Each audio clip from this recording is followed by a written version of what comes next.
What's going on, everybody? I am Rob with the Curated Culture, and this big honking thing is a PS5. That is right. I just got back, myself and Diesel Jr.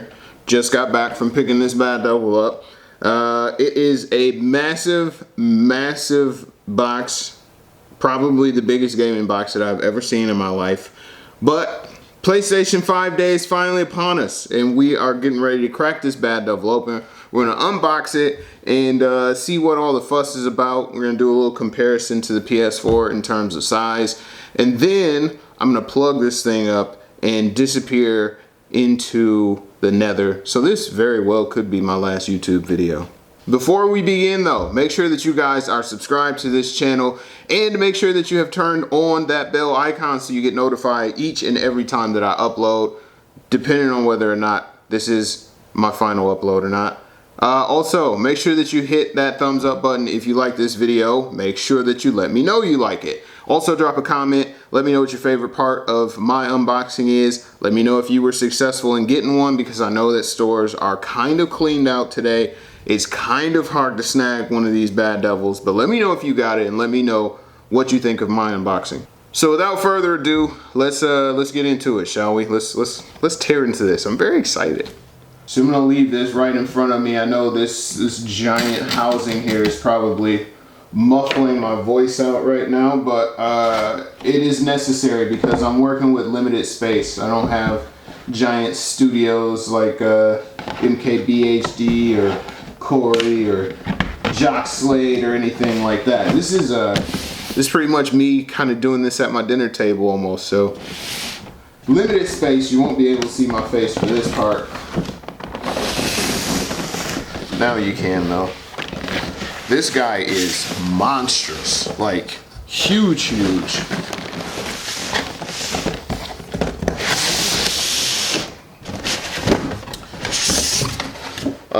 So my son, Robbie, Diesel Jr., if you haven't subscribed to his channel, hop on over there. After you watch this, not right now, after you watch this video, hop on over there and subscribe. He did an unboxing of the PS5 motion sense controller. I'm not sure if they included one in the packaging with the console or not. We'll find out. But you should head over and watch that unboxing as well. No joke, this feels like it weighs probably 30 pounds and there's a lot of components in here. I'm trying not to drop anything out.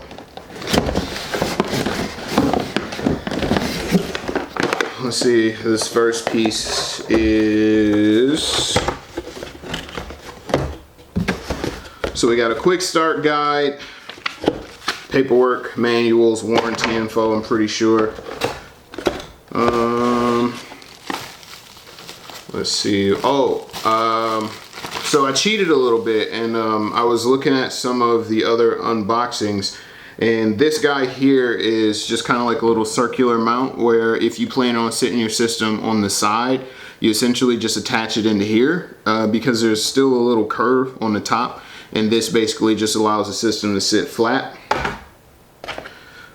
We have an HDMI cable on the inside. Now, I'm gonna be honest with you guys. I don't know if this HDMI cable is any better than the one that I already have, but I'm very superstitious, so I always use the included peripherals that come in the box. So I'll definitely be using this HDMI cable. In worst case scenario, if I notice any kind of funky stuff, then I'll just switch back to the semi-expensive one that I already own. So we got power cable on the inside there, and oh, what a pleasant surprise, looky there, we got ourselves a motion sense controller too. This thing is pretty sweet, man. It's kind of I don't know, as a PlayStation purist, I kind of feel like I'm holding an Xbox controller, but I do like the design on it. I love how it looks actually. You can see there it's got that kind of space suit look to it with the sloping black lines, the black accents right around the touchpad, and the triggers deep dark black. So the one thing that I do notice right off the bat with the controller is there's no light bar at the top. Instead, there's just a single USB-C charging port. Thank you, Sony, finally, for including USB-C. The light bar is instead moved right around the outside of the touchpad here. So I'm not sure if that was like a battery saving technique or what, but I'm pretty sure it'll look cool. There is also no more like share and options button, although I'm pretty sure the two buttons on the controller still do the same functionality, share and options. It looks like there's a microphone button here and then a single 3.5 or 2.5, maybe 3.5 millimeter headphone jack on the bottom. So that's the controller. Next thing up is what we're here for, right? We're here to see the system in all its glory. And I must say, I'm very excited for this one. This is taking a very massive technological leap in terms of graphics, in terms of games, in terms of capability. I am really looking forward to seeing how this guy, oh my God. Really looking forward to seeing how this guy operates and how it plays. And of course, how it looks.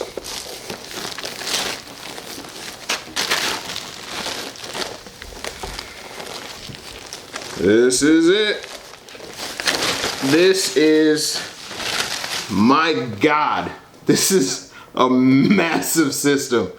Like, this is just absolutely astronomical in terms of size. You can see what I was talking about in the open of the video and why you would need this to set it on its side.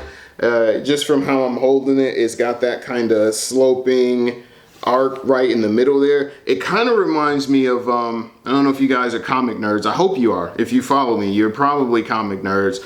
And if you're not comic nerds, you've at least seen a Marvel movie. Point being, this system kind of reminds me, in design at least, to Avengers Tower. Like how it's got that little arc and slope at the top. But also, this part right here, low-key reminds me of Cell. It is all in here. It's part of my design. Like his head. Yeah, it was a Dragon Ball reference. Watch it if you haven't already. I really like the look of this system. Now, I'm gonna rotate it around so you can see it. There are a ton of fans, like vents on the back of here, which means two things. Sony designed this so that it wouldn't overheat while it was running, because if you owned any iteration of the PS4, or the standard or the Pro, you know that after a while of owning it, the fan on the inside would get loud. It would sound like an F1 race car at times, to just hum and be super crazy loud. And I'm assuming they put these vents in the back here to allow more ventilation, more filtration for the heat and things like that, so it just kind of dissipates outside of the system a little bit better, so you don't get as much wear and tear on the fan over a while. And I would also assume that is why the system is so curved, again, to allow it to be able to aerate and let some of that air out, or heat out, I should say. Now on the front, or I should say back, front, it's kind of hard to tell what's what with this guy. But I'm gonna assume this is the front. You of course got your PlayStation logo right front and center there. Beautiful chrome decal. On the, okay, yes, this is the back for sure. On the back of the PlayStation 5, you have your typical ports there. So there's a power port, there's an HDMI port, LAN for your Ethernet cable so you can go wired straight into your modem, and then two USB ports all on the back there. On the front, it looks like there is another USB port and then one USB-C port, I'm assuming, so you can plug a controller directly into it. Now, the one differentiator between the two models, of course, you can see the one that I have is a discless version. So I'm all digital on this guy. It really, at this point, it didn't make much sense for me to get one that had the disc drive, just because I know that all of my games I can still download, and I'm not an impatient man at all, so I don't mind waiting 20 or 30 minutes for a game to download, especially considering most of the games that I play, Call of Duty or Fortnite or Madden or anything like that, Sometimes they have to have patches downloaded and you gotta wait 20 to 30 minutes to play the game then too. So it's nothing really new in that sense. What I'm gonna do now is try and figure out how to attach this little mount to it, because on my table, the system is kind of rocky. So of course it's not laying completely flat. So I'm gonna try and figure out how to attach this guy, and then we'll kind of proceed from there. Okay, so I have my entire life been a read the manual type of guy. Looking at this, and in hindsight, it probably shouldn't have been as difficult to find this out, but I wanted to make sure that I did it right because I don't want to bust my new PS5. It's very simple to attach the hook to the console. You just have to make sure that you have the hook side pointed towards the interior of the console, and then from there you can see there's a square, X, circle, triangle like imprinted on the inside of the system.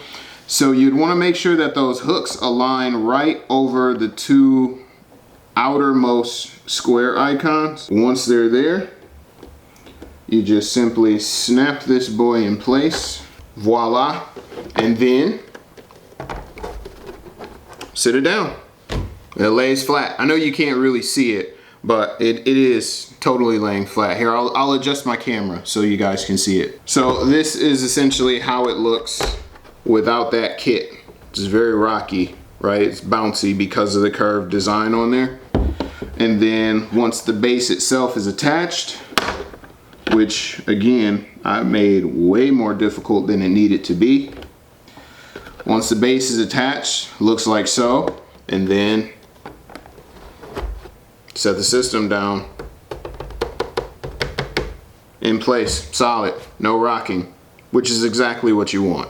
So one thing really quick, this is the PS5. I do have the base attached to it and all that. It's not making it very much bigger, but I wanted to do a quick little size comparison, right? So this is the PS5 here in size, and for scale, that's the PS4.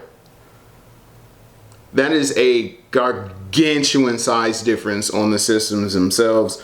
And again, just looking at the design though, like the PS4 looks, I don't want to say more elegant. It definitely is more squared. It's a very sharp system, but I can say that I'm a much bigger fan of the design of the PS5, again, because it's more open. It's going to allow for that heat to dissipate from the frame and away from the fan and all that a lot better than what you see on the PS4. PS4 was kind of enclosed and boxed in. And just kind of looking at the systems themselves, it's not hard to see why the PS4 suffered from those kind of overheating problems at times. All right, guys, that was it. That was my brief PS5 unboxing. If you enjoyed this video and if you liked it, you want to know how you can let me know you liked it?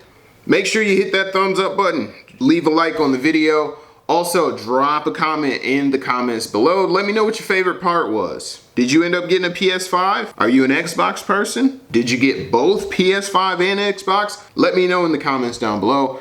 Also, make sure that you have subscribed to this channel and turned on that bell icon so you get notified each and every time that I drop a video. You don't want to miss the uploads. They're only going to get cooler from here, right? Of course they will. So make sure you subscribe. Follow me on the socials via @RobbieDiesel on the tweets, on the Instagrams, on the Snapchats. I love engaging with you guys. If you have questions, comments, concerns, that's the best way to reach me. Until then, I will catch y'all on the next one. Peace.